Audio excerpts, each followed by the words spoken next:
Hello and welcome to episode 204 of the Mark and Me podcast. As always, I'm your host Mark. Now this episode today is the first part of a 3-part Slam Dunk special. I was lucky enough last weekend to attend probably the best music festival that I've been to. Yes, I got to attend Slam Dunk. It's one of the UK's best festivals, full of punk, emo and just the best live bands around.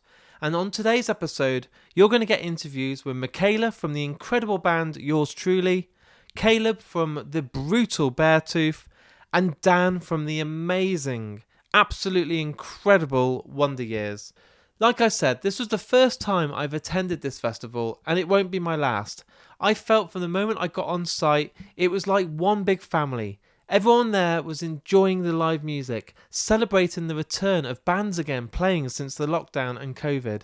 And honestly, the atmosphere was unbelievable. I was there with my good friend Martin, who was good enough to assist me taking photos, helping me set up and conduct the interviews. And I think we've got some incredible stuff to share with you all. So I think the best thing to do now is to get to the first interview. I'm welcoming back Michaela from Yours Truly, but this time it's face to face. So here's me and Michaela talking all things Slam Dunk.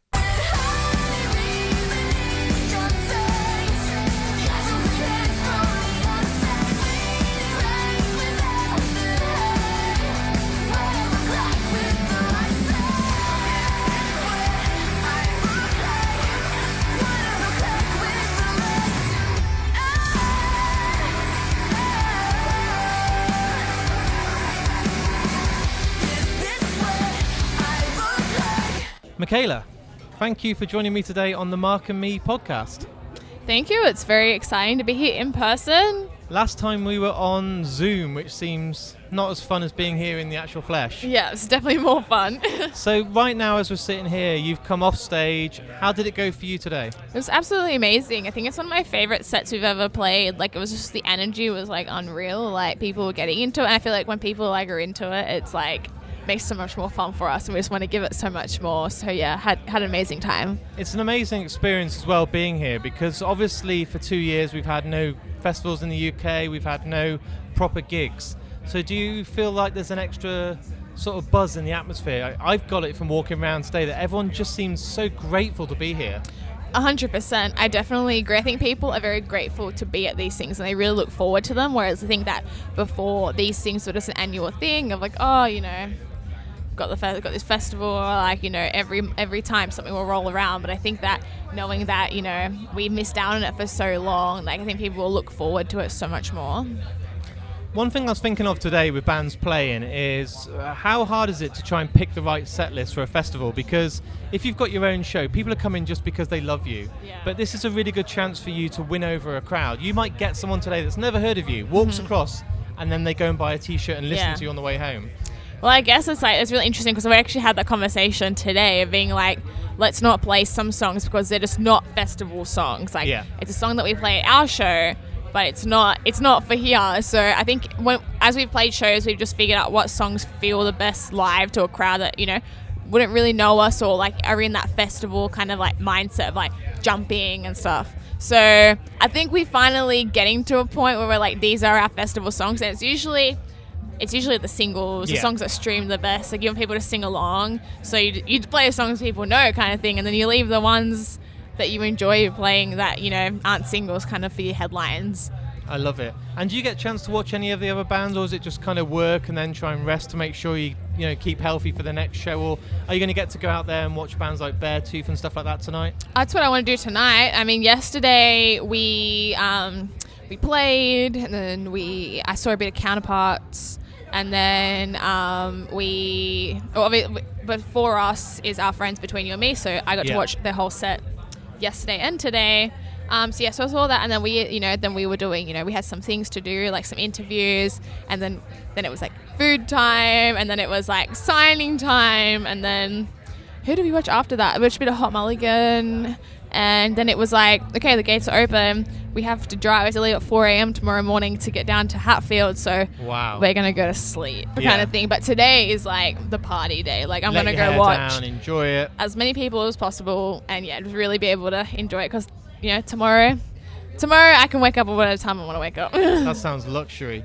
And being here at the festival and stuff, does it kind of feel real? Because for 2 years you didn't get to play festivals, you didn't get to go and do these gigs. Yeah. And it must be the worst experience because other people could do their jobs, but entertainment, you know, as a singer in a band, it must have felt like you were in prison because you just can't do what you love. Yeah, totally. Like, I'm very grateful to be here. I mean, in Australia, like, we had some moments where we were allowed to play some shows and stuff like that during the pandemic. And we actually got to play at Unify in March, which was like our first festival back for us. And it was just the most like insane feeling, like seeing all my friends that I haven't seen for almost 3 years because they lived interstate, and then all of a sudden we were in the same place again. And walking around, you know everyone. Like, I'm sure it's what it would feel like for here for everyone. Slam Dunk, like from the UK, you walk around, you see all your friends you haven't seen for ages. So yeah, so that, you know, that in itself for me was just like, okay, things are going back to normal. Like this is what I miss, really. And what about being in the actual band and writing again and being in the same room? Does it feel like you'll never take that for granted again because it was taken? Definitely not. Like we've toured a little bit since the pandemic, and I think that I've realized what's important and what's not important with touring, and obviously taking things in, but then also realizing your health is so important as well. So before we would just run ourselves into the ground kind of thing, and I think just realizing that if you get sick, like the things that you have to do when you get sick now, it's that you can't just kind of continue on, that you've got to be careful so that, you know, we were struck by COVID on the last tour that we did, and it really taught me that we're in a different touring situation now. Yeah. It's never going to be the same. As it can feel as normal as we want it to feel, but it won't ever be the same ever again. I think it's really adapting to that, but also treating it like that, but then being grateful for the times that you do have, because it could just get taken away again, I guess, which is like really morbid to think about. But I think we're just, you know, saying in the moment, not thinking about, oh cool, now we're doing Slam Dunk because next week we're going to do this. It's like, no, we're at Slam Dunk today. Like, let's not worry about what happens tomorrow. It's strange because it's changed the way I think about everything. If someone invites me out now, normally I could be like, I can't be asked tonight, but I go because I think for 2 years I haven't been able to go out, and if I say no, I might not get the opportunity again if it happens overnight. So it makes me kind of appreciate everything a lot more now. I look at all these things I've just not done that I should do. Yeah, totally. I feel like there's a part of me, like, you know, you hear about manifestation and stuff like that, and I feel like this is going to sound absolutely ridiculous, but everyone wanted a break, and everyone was like, I just want a break, I don't want to work, I don't want to do this, I don't want to do that. And I feel like the universe literally gave us the biggest break of all time, and I think we've all realized that it's good to be busy, obviously, but we've got to take care of ourselves, but to be grateful for how lucky we are to be so busy in our lives. Do you feel that it gave you a chance as well to reevaluate everything with your writing and stuff as a band? Did you give it a chance to maybe spend long on those songs that maybe weren't finished, and you could actually give yourself the time back you needed? Well, this whole EP that we wrote is kind of about the thoughts that you had whilst isolated, and a lot of it had to do with my, my identity of not being able to be in this band and being able to tour and be with my friends and be able to be writing and playing shows, and how much I associated my own self-worth with being in this band of like, I'm Michaela from Australia instead of I'm just Michaela. Like, I don't have anything else going on in my life because I've dedicated so much of my life to this. Like, we literally all like started touring in high school kind of thing. So, you know, I didn't go to uni. I didn't do any of those things. Like, they're my best friends kind of thing. And all of a sudden I didn't have that anymore. And so it gave us some fuel to be like, what do we want to write about? Like, what do we want to talk about? And the whole thing is really like this self-reflection and how, you know, you watch these movies and these coming of age movies and they go through like this, you know, beautiful, like, growing up story and stuff, and that it's not real, like, at all. Like, you know, so like, you know, growing up and self-reflection and finding out who you are is probably one of the most ugliest things ever. Yeah, it's definitely not something to be glorified. No, yeah, but you know, we all got through it, and you know, and so we wrote about it.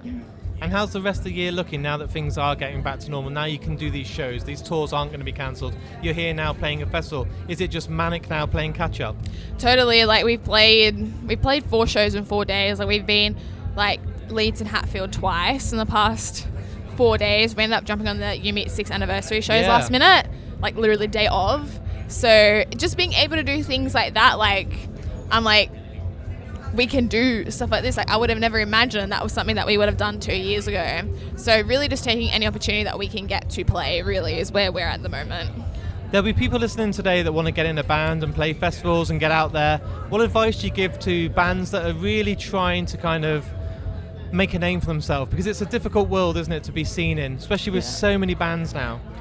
I would say just, like, nothing happens overnight. Like, Teddy and I have been friends. We've been friends for like 8 years, and from the moment we met each other, we wanted to be in a band. And I'd still say, like, we're still very we were a second band on our stage. Like, we are not anywhere like near anything that's like impressive, but it takes time, and we are aware that it could take another 8 years kind of thing. And I think just sticking it out and showing that you're dedicated and that you'll work hard is a thing that people find most impressive than anything else.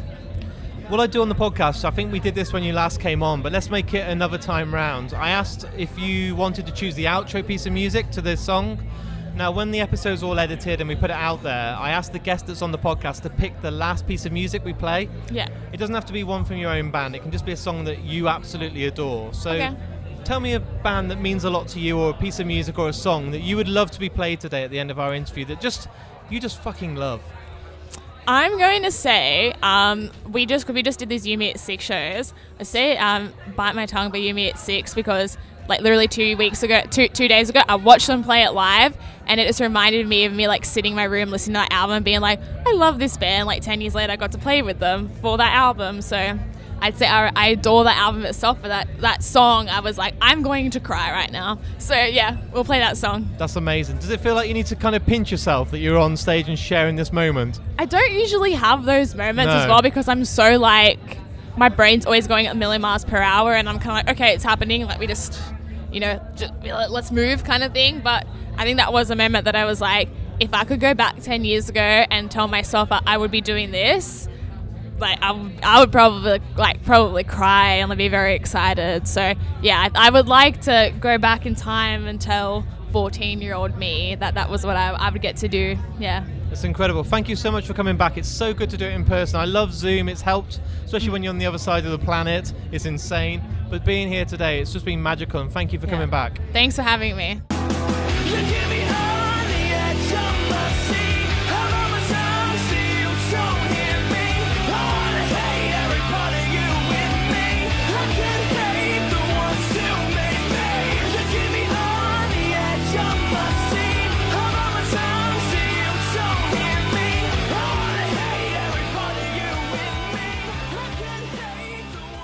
So there it is. There's my interview with me and the amazing Michaela from the incredible band Yours Truly.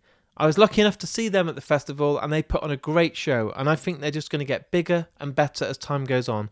I can't wait to see the path they go on and the way that they're going to go further up the bill each and every year, because they deserve all of the success that they're getting. Right, next up we have a returning guest again from Mark and Me, and this time it's Caleb from the amazing band Beartooth. One of the performances from the day for me, absolutely brutal from the moment they went on. His vocals, the energy, and the band overall are just astonishing. They're one of my most listened to bands, and it was so good to catch up with the band there and then. And the best thing was, again, it was face to face. I've missed doing these interviews, and okay, Zoom's been great and a good tool for us over this horrible lockdown period, but now it's all about doing what we enjoy best, and face to face interviews for me are the reason I do it. So here's me and Caleb talking all things Slam Dunk.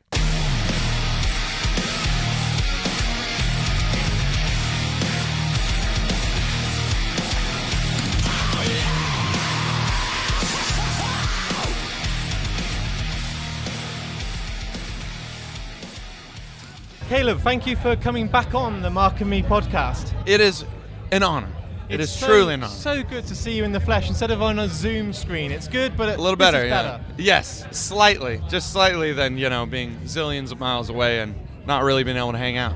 This is nice. It's nice, man. Yeah. What I want to do today, we know all the background about why you got into music and that, but talk to me about your first kind of festival experience. You've never told me about this, so tell me about when you first went to festivals yourself. Absolutely. I will never forget it. So the first festival thing I went to was Ozfest in Columbus, Ohio, my hometown, and it was, the lineup was crazy. I think I was 12 or 13. It was Avenged Sevenfold, Disturbed, and I remember System of a Down headlined. And I mean, I was hooked. I was just like, this is nuts. People screaming fuck at the top of their lungs at the crowd. People are like spilling beers everywhere. I was just like, I've never experienced anything like this. I love it. And it was a hell of a first festival. That's a hell of a festival. One of my first ones was Ozfest in the UK. It was Pantera, Slayer, Sabbath, Ozzy. Jeez. Unbelievable. I was about 15. Slayer came on and all these huge guys just ran towards me in the mosh pit, and I realised I was about 15. Sure. I was fucked. Good luck. Yeah. So how does it feel to like now be out of this horrible COVID state and now we can actually play shows again? You're here. Last night you played up north. It must feel like finally we can actually play again and do what we do best. I mean, it's just surreal. I mean, like I was honestly really emotional yesterday while you were playing. I mean, even we just did those Malta shows with Bring Me the Horizon, and I mean, it's our first time across the pond in a really long time. I mean, our last show pre-pandemic was like March. I remember it was March 6th, I believe, in Germany. I don't remember exactly what city, but I remember right before that we had just done a little UK thing, and then it was all over. Yeah. And, this is our first trip back as a band, which is amazing. And, I mean, it's just indescribable. I'm sure everybody's going to kind of say the same thing, but, like, at least for, us and for myself being American, being over here, and, it's just no words. Does it, like, slightly change your mindset of, like, never taking anything for granted anymore? Like, those shows that you would have done and be like, yeah, cool, we're going on tour, but now you're like, this could be our last tour. We don't want to ever fucking have this shit again. Oh, yeah. I mean... No bad days, no bad shows. Yeah. I mean, it's truly like you just realize how incredible it is to be able to do what you do after it's taken away. I know that sounds pretty cliche, but it's very true. Like, I didn't realize how addicted I was to fucking rock and roll and heavy metal, and like I need that. Like it has taken over more than the better part of my adult life. I've been touring full time since I was 15 years old. So like, to have that gone, you realize like this is incredibly important. Not only myself for my own health and my own mental health, but for a lot of other people as well. It's like, live music is fucking awesome. It's really powerful. Like. Yeah, there's nothing like it where a group of people, I know sporting events or people like that, but you're all on the same page. It's not rivalry like a football event or soccer. It's literally everyone's there to have a good time and celebrate something that people love. And you can go out there and discover the next new favourite band. You can go and see your favourite band, and you can find someone that you didn't think you liked, but when they're suddenly on stage, they change your world. Mm-hmm. That is fucking ace. I mean, it's crazy. Like, it truly is crazy. It's just like, I mean, even, I've walked around and, I just watched Kenny Hoopla. Never seen him before. Fucking awesome. I went and watched Hot Milk. Never heard of them. Incredible. Hot Milk. I was like, whoa. And that's because yesterday, our bass player, Ashi, was like, I watched this band Hot Milk. You got to go watch them. So I went and watched it. It's like, I love finding new music. And live is what it's about. That's the whole thing, at least for me, So to be able to just get around and see bands, and it's just crazy. Like, festivals are back, the energy's back, and the vibe is just so massive. It's ridiculous. Are you in a place where you think that this is all you'll ever do? Because you still, when I talk to you now, have the ambition and drive you had 10 years ago. You seem I'm like... just getting started. Yeah. We haven't even scratched the surface. And that's amazing, isn't it? Like, some bands just kind of get used to it, and then they like get into this routine of the same shit every day. But you're like, you never take anything for granted. You're not here like, oh yeah, we'll just wing it. You're like, I'm going to put on the best show of my life tonight because this is my life. It is my absolute favorite thing to do. It is the blood in my veins. You know what I mean? It's like I say, like I speak music better than I speak English, and like I mean that. Like since before I can remember, I have just been. Music has entrenched my life, and after it becoming my career, that's it. That's all I'm doing, and yes, I love performing. I love entertaining. I love doing the whole bit. it's just such a release, and it's such a good time. But like, yeah, I mean, even if not, like, producing and mixing, and it's like music is the only thing I'm ever gonna do. So for me, there's just no other option. You know, there's no other path. There's no other thing. This is it. You know. I love it. Yeah. My final question, and what I do, I think you remember when you came on the show, you get to choose the outro song, so you can choose any song. We did it when we were on Zoom, but now we're in person. We have to mix it up a bit. So once we've done today's interview, it's all wrapped up.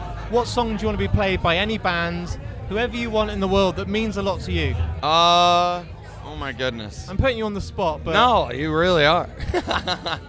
Let's do For Whom the Bell Tolls by Metallica. Fucking hell, it didn't go small. I just think that would be the badass way out. The bell ringing, bah, bah, you know what I mean? That's the one. Yeah. That'll Awesome. do. That'll do. Man, I can't wait to see you tonight. It feels like we've been waiting forever. Your tour got pushed back. Mm-hmm. Honestly, it doesn't seem real. Until I'm out there and you come on stage, I won't believe it's going to happen. But honestly, I'm so glad you're back. Tonight's going to be fucking awesome. Well, it's an honor to be here, seriously. To anybody who's listening and to anybody who's going to see us tonight, it's truly a fucking honor. It's amazing.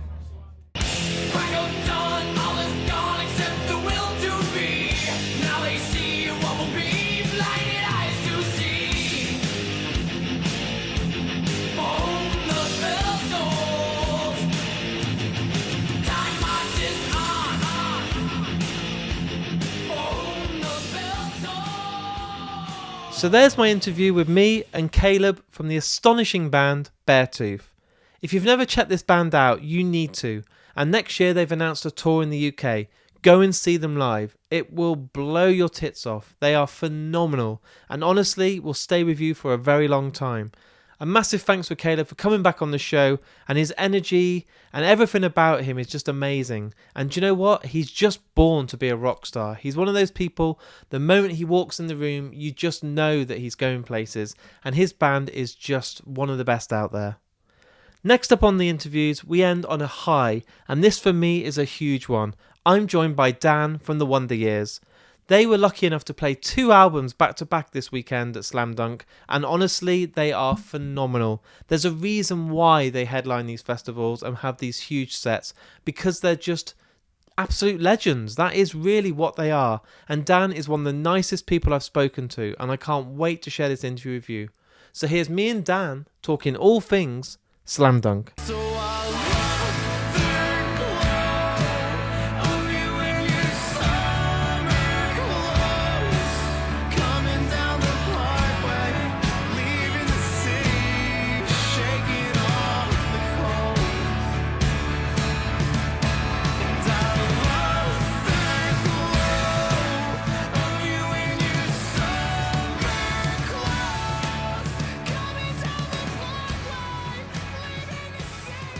So Dan, thanks for joining me today on the Mark and Me podcast. Yeah, thanks for having me. What I want to do today, Dan, for the listeners out there, is get it right back to the very early days. So let's talk about when you were growing up. Mm-hmm. Can you remember those first ever records that maybe you used your pocket money on that made you think, I want to be in a fucking band? Yeah, but it's not the band that you would think it was. Go on. Right? Because the first band that I wanted to be in was Boyz II Men. I am shocked already. We're from Philly. Yeah. We're from Philly. And so, I remember there was a store in my town that was, it was 3 stores in one. It was Skater X, Martin's Guitars, and Bottom Feeder Records. And so they did guitars, skateboards, snowboards, and some records. And there was a used copy of Boyz II Men's Cooley High Harmony that I bought. I'm in shock still. Yeah, that was my first. I desperately wanted to be in like an R&B group. That was my first goal. Okay, so now's the cool point's on its way. When you go to your first gig, tell me about who the first band was that you saw that made those little hairs on your neck stick up. So the first concert I saw, concert was Phoenix TX, Bad Religion, Blink-182. Wow. I was newly obsessed with Blink, and I was probably 13-ish. I think it was the tour that they recorded. Is it Mark, Tom, and Travis show or Tom, Mark, and Travis show? Mark, Tom, and Travis show. As it should be. Yes. Mark's my guy. That was the first big show I had been to, and I was like obviously blown away by it. And at that point, I had started playing in a band. My friend had a bass, and he was like, "Hey, will you learn to play this and be in my band?" I was like, "Yeah, absolutely." Can we sound like Blink-182? And he was like, "No, we're gonna sound like Nirvana." And I was like, "Oh, okay. Well, what about half and half?" And then, but I didn't really understand. I knew I wanted to be in a band. I knew that was, man, if I could be like at Blink, play these kinds of places. But I didn't know how to get there. It didn't make a lot of sense to me. Like, where was the connecting line between learning songs in my friend's basement and being Blink-182? And then I saw a band called Inkling play at a Knights of Columbus hall, which is like a hall that you can rent. I don't know what your equivalency of it would be here, but just a hall show. I remember I played like a teen center here once, kind of similar to that. Okay. But not for teens, for like old men to go drink, I guess, is the point of it. I don't really honestly still know. No.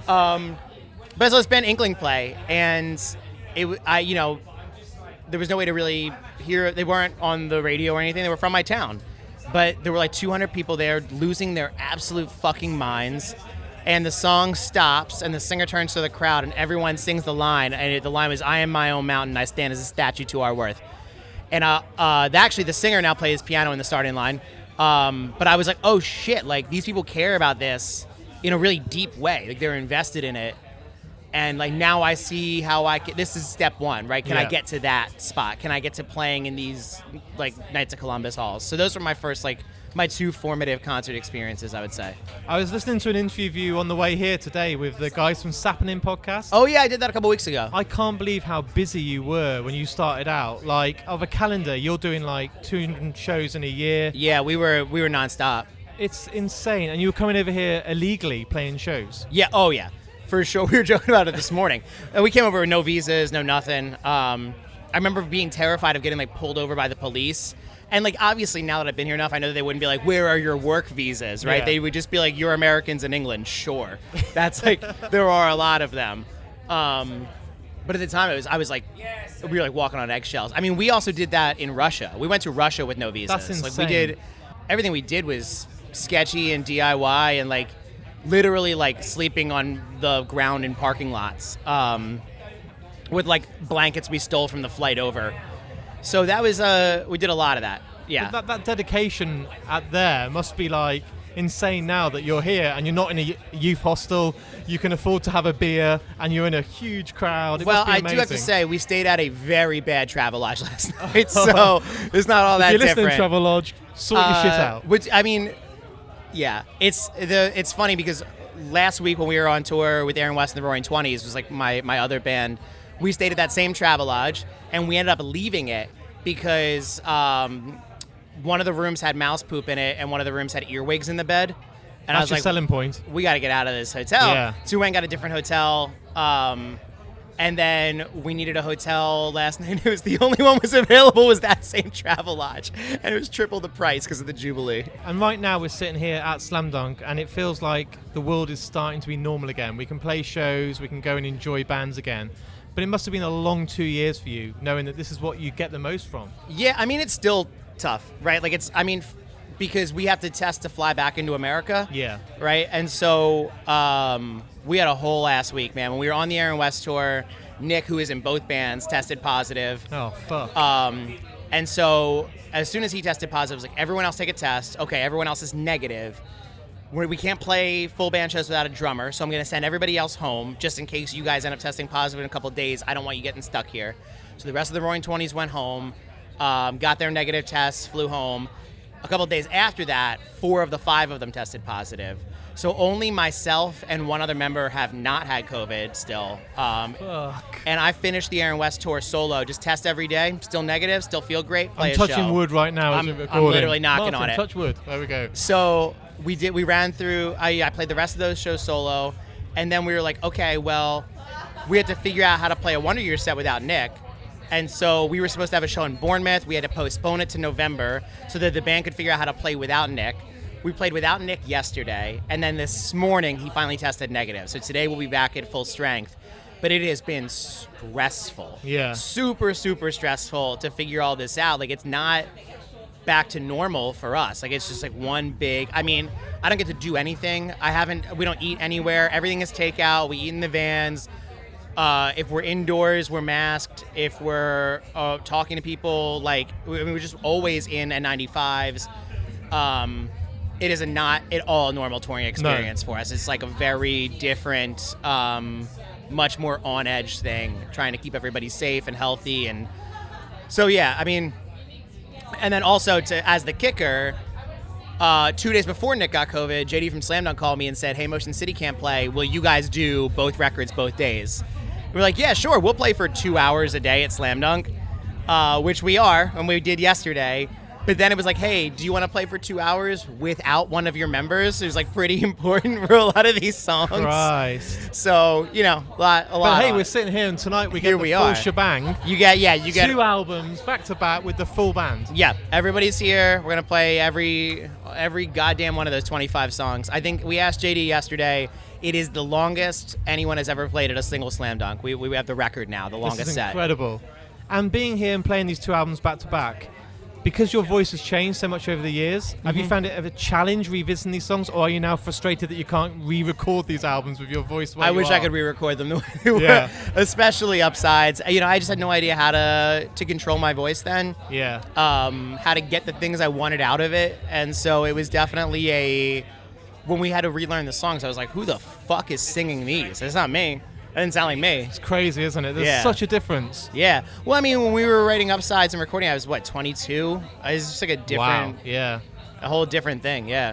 And one thing I'm blown away by is your love for wrestling, which is awesome. I love wrestling. I was at WrestleMania a few years ago, and the UK is having a show here, a pay-per-view, which is amazing.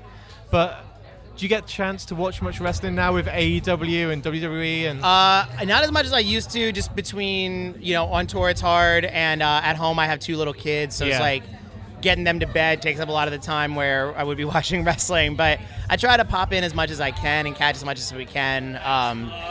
I just heard this morning that Punk's injured, right? I believe so, yeah. It's a bummer for him. As he's just become champ. I know, it's a bummer for him, but yeah, I mean, it's great to have kind of something, because I don't love everything from both shows, right? Like there's some E stuff I don't love, there's some AEW stuff I don't love, but to be able to, in the same week if I want to, get to watch Becky and Rollins and Kevin Owens put on clinics for E, and then flip over and watch the Bucks and Omega. Well, Kenny's hurt, but Brian, and we're spoiled right now. Yeah, it's really good. I mean, to have on 2 different channels people cutting as good of promos as Becky Lynch and MJF is right now incredible. Is my favorite heel. He's incredible. That is basically his version of the pipe bomb last week. 8 minutes of just perfection. I read about it. I didn't get to see it yet. Man, I don't have YouTube great service here. It's incredible. I wanted to watch it. I tried, and I just my cell service is not good enough to watch it, so I'm gonna have to wait till I get home. What I do as well is on this podcast, to make it as original as I can, is I ask the guest to choose the outro piece of music. So once we've done this interview today, it's all edited and we release the episode. You get to choose the song that's played at the end. Okay. It can be any band, any song, any piece of music. Now, I'm putting you on the spot today. For any reason, right? Any reason. But what's the song that means a lot to you? So we were having it's not about meaning a lot to me. It's just because I wanted to hear it and I couldn't because we lost service. In the van on the way over here, we were having a competition, and I turned around and said, "Okay, everyone think of the saddest song you can think of, and we're going to let our driver listen to all of them, and he will pick which one is the winner." I love this. And so I ended up winning that competition with Real Death by Mount Erie, which is one of the saddest songs ever written. And then we were just kind of going through honorable mentions. And the song I really wanted to listen to, and then we lost service pulling into the park, was The Antlers, Putting the Dog to Sleep. Nice. So let's go with The Antlers, Putting the Dog to Sleep. Because so why not to end this episode? Why not end this fun episode with one of the saddest songs ever written, but also one of the most beautiful. I love the contrast. It's really upbeat. The sun's out. It's Here really we good. are, but fuck it, your dog's dead. I love it, man. Thank you so much for coming on today. Thank you very much for being with me. I appreciate it's amazing, man. You being here and interviewing me. Thank you. So that brings us to an end for this first part special of my Slam Dunk specials. And do you know what? To end with Dan from the Wonder Years is a dream come true. One of the best bands around, and they've earned every bit of respect they've ever had. They're one of the most hard-working bands I've ever met, and they're just incredible. So if you ever get a chance to see them live, do it. You will not regret it. The good news is, even though this is coming to an end, this is the first part of a 3-part special. And coming up on my next episode, I'm going to be joined by the Nova Twins, Hot Milk, and Neck Deep. And honestly, these interviews are all fantastic and ready for you very soon. In the meantime, if you've enjoyed today's episode, please share it on your social media networks. Go on Facebook, Twitter, or Instagram and just share. It costs absolutely nothing to do to retweet an episode or post it on your stories on Instagram or just post it on your Facebook page. It brings a whole new audience to Mark and Me and is the best way to get the name out there. And if you've really enjoyed today's episode, I do have a Patreon page. Go on to markandme.com and the link is on there. You can sponsor me through Patreon for as little as £1 a month. For that, you're guaranteed 2 episodes every single week. Some background content that is only for you guys, some behind the scenes exclusives, some badges when you sign up, and thanks to the guys at Richer Sounds, a prize each and every month to say thank you for supporting me. You can do this for as little as £1. Honestly, please sign up. It really goes a long way and allows me to travel the country and do more episodes like these that you're listening to today. So please, if you've enjoyed today, go on markandme.com and show me that support. Right, I'm going to be back with the second part of this special, and as I've said, Nova Twins, Hot Milk and Neck Deep. It's waiting and I can't wait for you to listen. So until then, thanks for listening and I'll speak to you all very soon.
Close up the hole that tore through my skin, while my trust in you is a dog with a broken leg, tendons too torn to beg. You let me back in. You said I can't